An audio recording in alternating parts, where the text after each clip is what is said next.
today you can see my face trying something new here.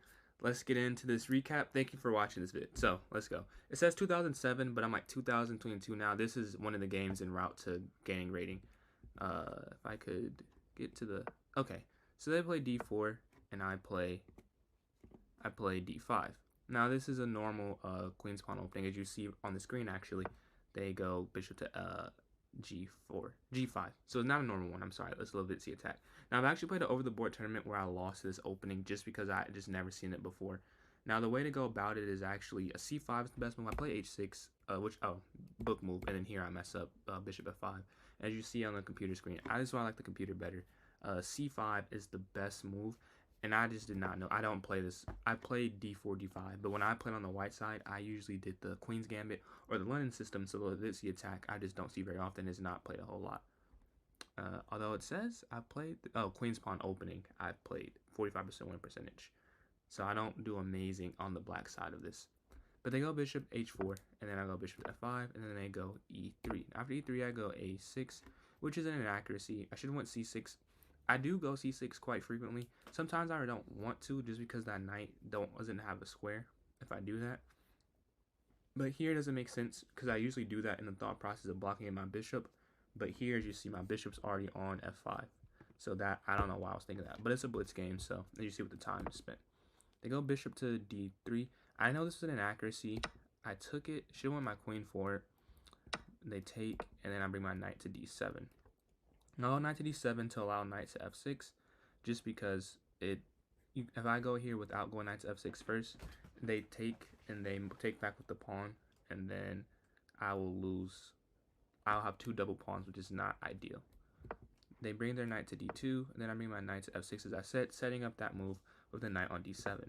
After that, they go F3. Now this I did think was an inaccuracy, and this is one of those where I just couldn't tell what was inaccurate about it, but it didn't feel like the right move. And I go E6. So even with that inaccuracy, I just play one right back, so it doesn't matter. Back to balance. They go knight to E2, and I go bishop to E7, castle. And usually in this position, I try and castle the same side as them, so you'll see me taking full moves to get to what they're doing. I don't like opposite side castling. I'm not the type of player. I'm not that aggressive. And I don't like playing defense to that degree. Although I'm sure that it is defendable, I just prefer to be on the same side so they can't launch a pawn attack. And especially when I already have H6, because actually I've played enough of them to kind of know the basic principles. If this pawn here was on H7, then I actually probably would have castled kingside. If there's no like hook, there's really no attack. And if there's no G pawn, I'm learning both of those. If there's no G pawn and there's no hook, it's very hard to actually break through. But I have the hook and they have the G pawn, so I didn't want to do that. So I set up a lot of moves to try and get the queenside castle up. I go knight to D7. C5, here's what the computer recommended, or knight to B6, excuse me. Should have went C5 though, and then push G4. Again, my worry, so I move my queen forward. Again, C5 is the best move, but I'm worried about that.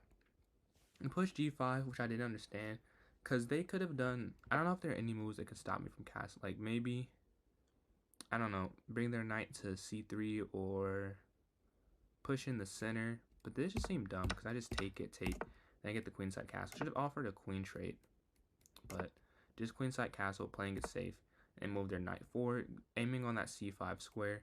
And here, I feel like they mess up. I go knight to H7, so I mess up too. I should have knight to G4.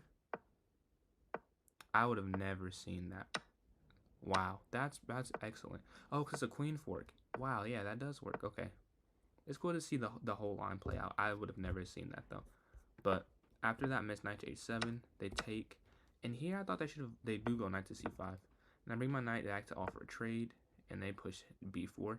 Now I didn't see this as a mistake when I played. I thought it made sense. I just take the knight, and with my knight forward attacking that pawn on F3, as you see here. Now after that, they push their pawn F4. Now this I knew was wrong, and immediately I go knight, or do I do immediately? Not immediately. I mean pretty quickly. 6 seconds, I go knight to D4, E4, just because I saw this square here. I think I was deciding between knight to E4 and knight to F3, just because they're both getting in on the white side. But I ultimately settled on this, looking at the fork on this square here. I don't know if you can see my mouse, but this square here, there's a fork on F2. They protect the fork, and I push my rook here. Now this is a mistake. I don't know. I don't think this is a mistake. Well, I know the computer's right, but it in a blitz game, creating double stacking the rook on the. I mean, I'm not a master, so obviously the computer knows better.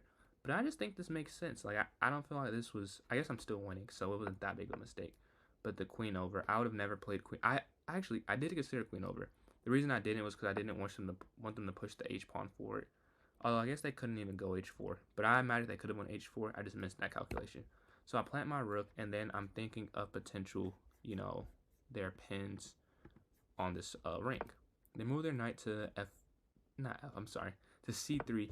Now drop my knight back. I don't want a knight trade. I just have a feeling my knight's more active and better than theirs. Move their king forward, and I swing my rook over to h8, or rook d to h8. Move their rook forward, and here, was it immediately? Very quickly, I go knight to g4. This is a pretty obvious one. Attacking the rook and attacking the pawn, and attacking this pawn. Just so much about the fall, so much so that they move their rook over, which just makes no sense. I take with the knight, and this one makes no sense just because you're giving me, I can take all the things I want to take. Like here, if you move, if you just said rook to e2, I believe that is better just because you know I'm going to take the pawn on h2. You're letting me do whatever I want when you choose that. So now I get some more initiative, so much so that it's like getting up the rook is good, which is not much you can do here, so no judgment, but I just think that rook to e2 is a huge miss. Going here does nothing. So I take the knight. That wasn't even the best. Oh my god. I did not see that fork. Wow. That could have been a lot cleaner. That's crazy that missing a fork is still a good move. That's how winning this position is. Wow, that's horrible. I need to see that. That's why I'm not a master yet. But I take the rook, they take the knight back, and I move my queen forward. A double attack, and I see the knight move, but I go pawn forward before I do anything on attacking side because this g-pawn is weak, and I don't want to let my position crumble, and I am up. Then go a4. Not much of a plan there. I triple stack on the h-file, pawn forward, don't even look at it. I take the pawn there, and now I take that. So now I'm up a rook and a pawn for a knight. That's simply winning. Move their queen back. I move my queen, offering a queen trade. Move my rook in to control the third rank. Then move a knight to c3. And now I threaten this knight right here. Threaten a queen trade, which they don't want. I threaten this pawn. So it's a lot getting threatened. They drop their queen back, protecting the knight. I could have taken the pawn, but I just wanted to trade the queens off the board, get the game over with.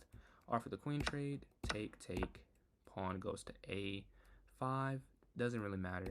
Move my rook to f3, knight back, and then I drop back. I kind of saw this, as you see with my time. This was my plan to get the knight there, and then move my rook back. As you see, like 1 second. So I knew that was going to happen. So I take the pawn there, and I go my pawn to g5, and this is just pretty simple conversion at this point. f5, g4, rolling the pawns off the board, and here I get the trade I want, the simplification, because I'm up 3 pawns, and I have 2 completely passed pawns. To get to this one, you have to let those go. This is weak, this is backwards, so it's just even, it's no piece on the board, or no minor or major piece, but this is pretty easily winning. King goes forward, take the weak pawn, king over, and again, they can't move their king past the 4th rank, or they can't be fast enough to stop that particular pawn, but I have this a pawn as well, so just too many threats on the board. Drop my king forward, pawn. They decide to take this pawn, so I just push these 2 pawns. And here, there's something I do because I have stalemated something like this before. What I do is every move with 2 queens is a check, so you'll see check, check. I missed checkmate, but I'm just trying to check, check, checkmate. So yeah, that's how I got that one there. I played like a 2200. This wasn't I like playing this game. Honestly, it's not my best. It's not my best. I have a game in this stretch where I had like a 94% accuracy. I want to get to like a 90 average. I tell myself that like 85 or higher is good, but to get where I'm trying to go, I need to get higher than that accuracy. But yeah, thanks for watching this video. If you enjoyed this style video, let me know in the comments. Drop your favorite opening and have a great day. All right, see you.